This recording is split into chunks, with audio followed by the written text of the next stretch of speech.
दोस्तों, लाखों परेशानियों के सामने आने के बावजूद भारत ने सभी चुनौतियों का जमकर सामना किया और हमने दुनिया भर के कई देशों को चौंकाया। साथ ही वर्ल्ड बैंक और आईएमएफ जैसे संगठन भी भारतीय अर्थव्यवस्था की मजबूती से चौंक गए। लेकिन अब हमारी अर्थव्यवस्था की सबसे बड़ी परीक्षा होने वाली है, जिसे हम भारत की अग्नि परीक्षा भी कह सकते हैं, क्योंकि साल 2023 वही साल है जो कि वैश्विक मंदी के लिए जाना जाएगा। अगर आपको याद होगा तो कुछ समय पहले ही वर्ल्ड बैंक और आईएमएफ की तरफ से इस तरह की रिपोर्ट निकलकर सामने आई कि साल 2023 में एक भारी वैश्विक मंदी आने वाली है, जो कि दुनिया भर की अर्थव्यवस्थाओं पर काफी बुरा प्रभाव डालेगी। ऐसे में यह साल अमेरिका, चीन और यूरोप जैसे देशों के लिए काफी परेशानी भरे होंगे, जबकि भारतीय अर्थव्यवस्था अभी भी पूरी दुनिया की उम्मीद बनी हुई है, क्योंकि अब सिर्फ हमारी अर्थव्यवस्था ही इन हालातों में कुछ अच्छा प्रदर्शन कर सकती है। बता दें कि मौजूदा समय में ग्लोबल इकोनॉमी लगभग 90 ट्रिलियन डॉलर की है और बहुत जल्द ही यह आंकड़ा 100 ट्रिलियन डॉलर को भी पार कर सकता है। ऐसे में वर्ल्ड बैंक और आईएमएफ के साथ साथ कई अलग अलग रिसर्च संस्थानों ने अपनी रिसर्च पूरी की। वहीं इस निष्कर्ष पर पहुंचे कि इस साल ग्लोबल इकोनॉमी 3% की दर से नहीं बल्कि सिर्फ 1.7% की दर से ही विकास करेगी, जो कि काफी कम है, जिसे देखकर हम कह सकते हैं कि वैश्विक अर्थव्यवस्था सिकुड़ने के काफी नजदीक पहुंच चुकी है, जो कि पूरी दुनिया के लिए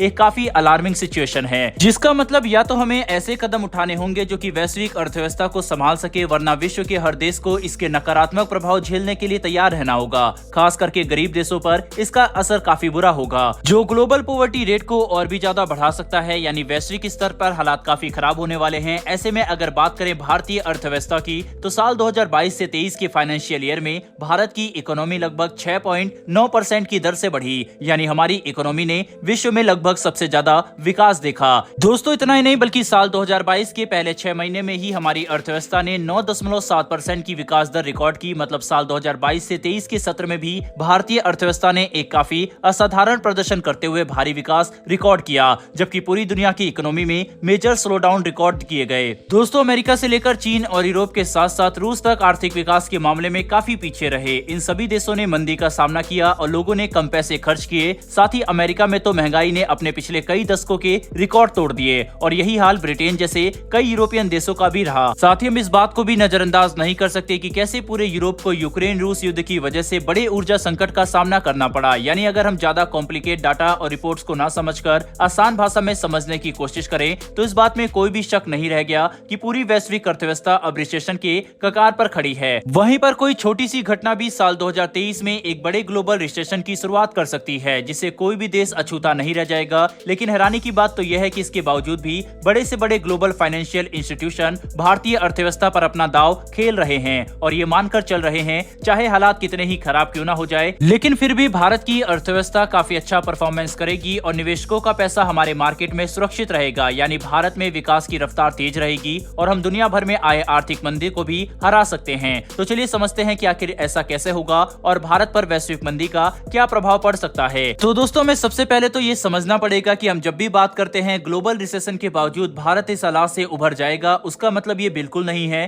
कि हम पर आर्थिक मंदी का कोई भी प्रभाव नहीं पड़ेगा, बल्कि इसका मतलब यह है कि जो प्रभाव अमेरिका, चीन या दूसरे देशों में होने वाला है, भारत में उसका काफी कम नकारात्मक प्रभाव पड़ेगा। यानी हम वैश्विक मंदी को झेलकर अपनी अर्थव्यवस्था स्थिर बनाए रखने में सफल हो सकते हैं। मौजूदा रिपोर्ट की बात करें तो चाहे आप वर्ल्ड बैंक, आईएमएफ या फिर सीधे आरबीआई के डेटा को देखें, आपको इन सभी में एक बात कॉमन मिलेगी कि सभी बड़े फाइनेंशियल इंस्टीट्यूशन साल 2023 से 24 के फाइनल ईयर में भी भारतीय अर्थव्यवस्था के लिए 6% से ज्यादा की ग्रोथ एक्सपेक्ट कर रहे हैं। यानी ये बात तो साफ हो जाती है कि 2023 से 24 के सत्र में भी भारतीय अर्थव्यवस्था में विकास ही होगा, इसके बावजूद की आर्थिक मंदी आने के पूरे आसार हैं। साथ ही बता दें, रिपोर्ट के मुताबिक इस साल ग्लोबल इकोनॉमी में भारत का शेयर भी 3.7% तक बढ़ सकता है। यानी जहां एक तरफ विश्व की डेवलप्ड इकोनॉमी सिकुड़ रही है, तो वहीं पर दूसरी तरफ भारत जैसी ग्रोइंग इकोनॉमीज विकास करती रहेगी और इसके पीछे सबसे बड़ी वजह है भारत की आबादी और हमारे देश में किए गए इकोनॉमिकल रिफॉर्म, जिनकी वजह से हम ऐसे हालात में भी स्थिर रह सकेंगे।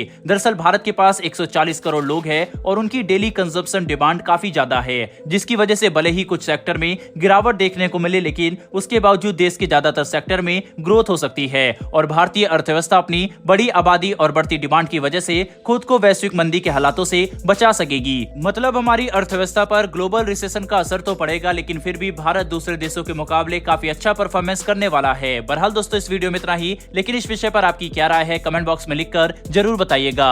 साथ ही हमारी आने वाली डेली ऐसी वीडियो के लिए चैनल को सब्सक्राइब कर बेल नोटिफिकेशन अवश्य दबा लें। फिर मिलेंगे ऐसी एक नई वीडियो के साथ धन्यवाद। जय हिंद।